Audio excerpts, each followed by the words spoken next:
বন্ধুগণ, বাসিরাম ব্লগের শুরুতেই সমস্ত বন্ধুগণকে আমার আন্তরিক শুভেচ্ছা জানিয়ে ব্লগ শুরু করছি।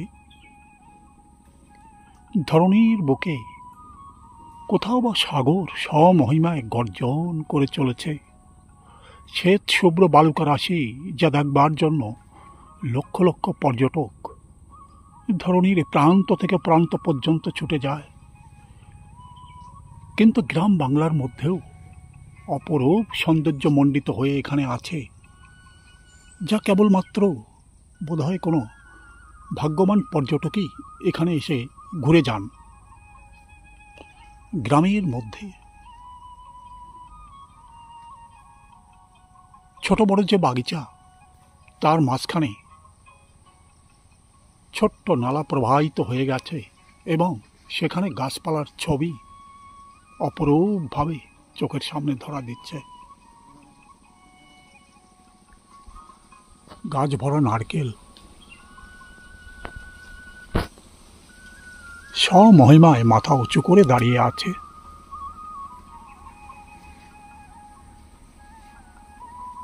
সুপারি গাছ কাঁচা সুপারিতে পরিপূর্ণ হয়ে আছে। কিছুদিন পর এই সুপারি পরিপক্ক হয়ে যখন ঝরে পড়বে, তখন লোকজন সমস্ত সুপারি সংগ্রহ করে নিয়ে যাবে। উন্মুক্ত আকাশ, তার নিচে গ্রাম বাংলার অপরূপ সৌন্দর্য এখানে লুকানো আছে। পাখিরা এখানে মনের আনন্দে আকাশে ভ্রমণ করে চলেছে।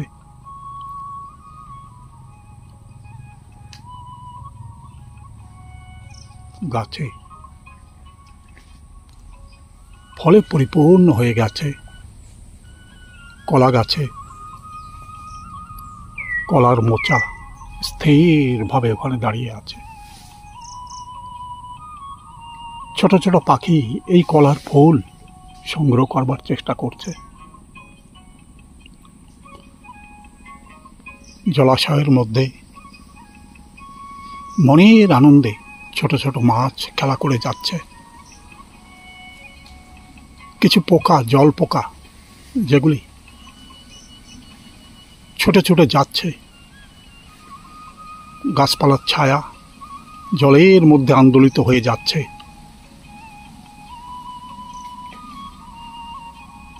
এবং মনে হচ্ছে সতেজ ভাবে এই জল নিজের থেকে ক্রিয়া করে চলেছে। কিছুক্ষণ আগেই ঝিরঝির করে বর্ষা নেমেছিল। এখন বর্ষা শেষ হয়ে গেছে, কিন্তু জলের মধ্যে অবস্থানরত এই পোকাগুলি মনের আনন্দে খেলা করে যাচ্ছে।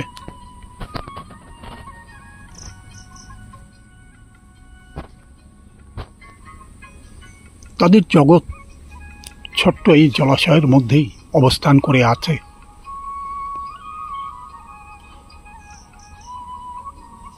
পৃথিবীর সমস্ত সুখ, সৌন্দর্য, আনন্দ সবকিছুই যেন তারা এই ছোট্ট জলাশয়ের মধ্যে খুঁজে পাচ্ছে।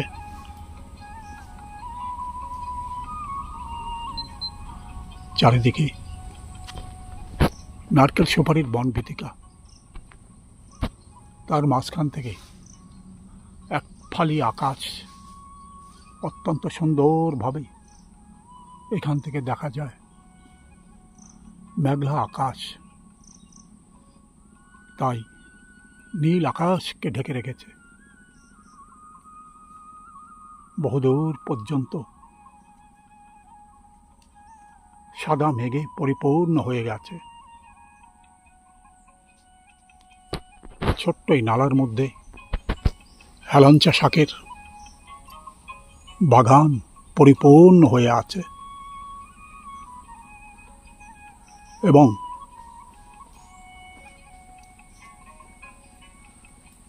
বর্ষায়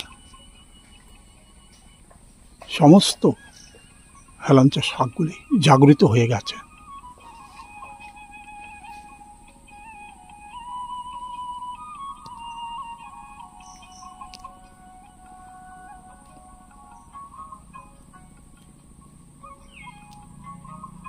ছোট ছোট নারকেল গাছ, ছোট ছোট সুপারি গাছ বর্ষার আগমনে তারাও সতেজ হয়ে উঠছে।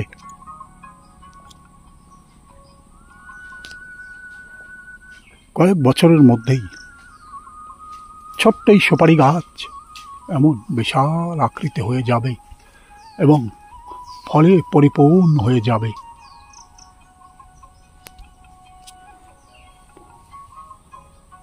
গ্রাম বাংলার এমন অপরূপ সৌন্দর্যের মধ্যে যদি কোনো পর্যটক বেড়াতে আসেন, এখানকার সৌন্দর্যে তারা অভিভূত হয়ে পড়বে যে কেবলমাত্র সাগর সৈকতেই সৌন্দর্যের ভাণ্ডার লুকানো নেই। গ্রাম বাংলার মধ্যেও এমন অপরূপ সৌন্দর্য ছড়িয়ে ছিটিয়ে আছে যা কেবলমাত্র ভাগ্যবান কোনো পর্যটকই হয়তো অবলোকন করবার সুযোগ পায় এবং হয়তো ভ্রমণরত কোনো পর্যটক এখানে কখনো কখনো এসে ঘুরে যান এবং এর মধ্যেই যেন একটা নতুনত্ব তারা খুঁজে পায়। তিল তিল করে গড়া এই বাগিচা মানুষ সেই সুদূর বাংলাদেশ থেকে যখন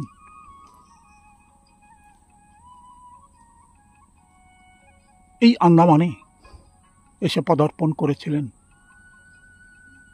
সেই 1947 সালের পর তারা আন্দামান দ্বীপপুঞ্জের বিভিন্ন প্রান্তে ছড়িয়ে ছিটিয়ে বসতি স্থাপন করে এবং তিল তিল করে এই সমস্ত বাগিচা তারা নিজের হাতে গড়ে তুলেছে।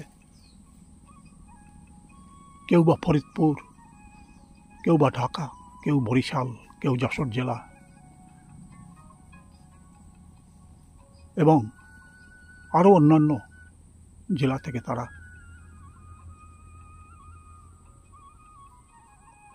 ভারতবর্ষে পদার্পণ করেছিলেন এবং সেখান থেকে তারা ভারতবর্ষের বিভিন্ন প্রান্তে ছড়িয়ে ছিটিয়ে গেছে। কোনো কোনো স্বজন হয়তো বাংলাদেশেই আজও পথ চেয়ে বসে আছেন যে তাদের যে সমস্ত স্বজন দেশভাগের পরে কোনো নিরুদ্দেশভাবে তারা যাত্রা করেছিলেন কোনো সুদূর কোনো প্রান্তরে।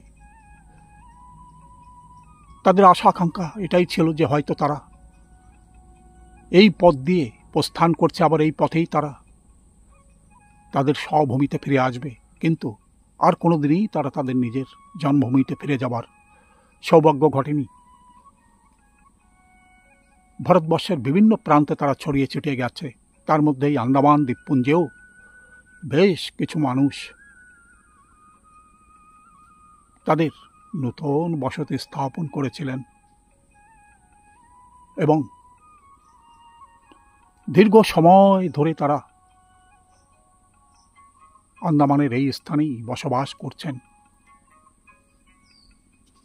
তাদের হৃদয় কখনো কখনো ছুটে গেছে সেই ফরিদপুরে, তাদের হৃদয় কখনো কখনো ছুটে গেছে সেই বরিশাল, ময়মনসিংহ, যশোর জেলা এবং অন্যান্য স্থানে তাদের জন্মভূমির মাটিতে। মানুষ চোখে তারা দেখে নিয়েছে তাদের জন্মভূমিকে এবং তিল তিল করে যখন তারা এখানে বসতি স্থাপন করে এই সমস্ত বাগিচা স্থাপন করেছে,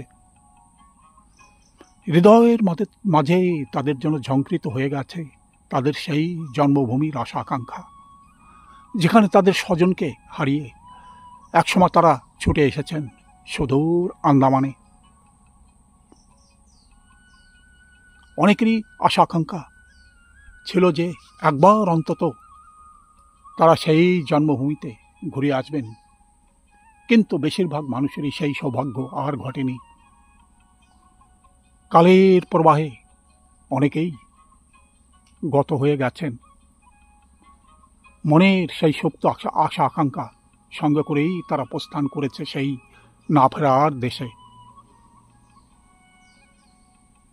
তাদের মধ্যে এখনো যারা যারা এই ধরনের বুকে অবস্থান করে আছে, তারা বারবার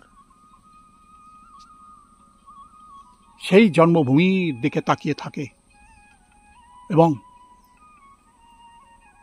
তাদের হৃদয় ছুটে যায় সেই জন্মভূমির দিকে, যেখানে পড়ে আছে তাদের সেই জন্মভূমির মাটি, জন্মভূমির সেই গাছপালা, জন্মভূমির সেই স্বজনেরা, যারা আজও পথ চেয়ে বসে আছে, সেই সমস্ত মানুষ যারা তাদেরকে ছেড়ে একসময় চলে এসেছিল সুদূর আন্দামানে।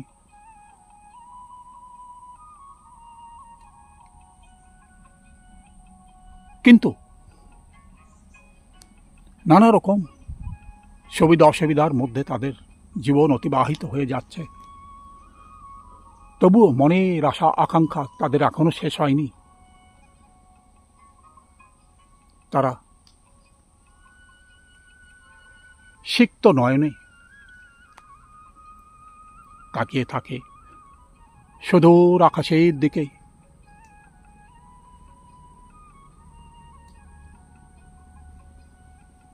সেই কালিদাস পণ্ডিতের মেঘদূতের গল্পের মতো মেঘের দিকে তাকিয়ে তারা যেন কোনো বার্তা তাদের জন্মভূমির দিকে পাঠিয়ে দেয়, তাদের স্বজনের কাছে। তারাও যেন অনুভবের চোখে তাদের সেই বার্তা মানুষ চোখে পড়ে দেখে যে তাদের স্বজনেরা এখনো তাদের মনে রেখেছে, তাদের জন্য উদ্গ্রীব হয়ে আছে, এত দূর থেকে তারা ভালোবাসা প্রদান করে চলেছে।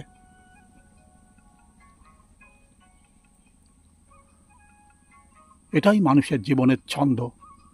আজ এখানে তো কাল, কালের প্রভাবে কোথায় চলে যাবে সে হয়তো অন্তর্যামী ছাড়া কেউ বলতে পারে না। দূর থেকে দূরান্তে, দেশ থেকে দেশান্তরে তারা ছুটে যায় কালের প্রবাহে। উন্মুক্ত আকাশ তাই যেন পর্যটকদের অভিবাদন করে চলেছে, মানুষকে অভিবাদন করে চলেছে যে গ্রাম বাংলার এই রূপ রস সৌন্দর্যের মধ্যে তারা যেন একবার এসে ঘুরে যায়।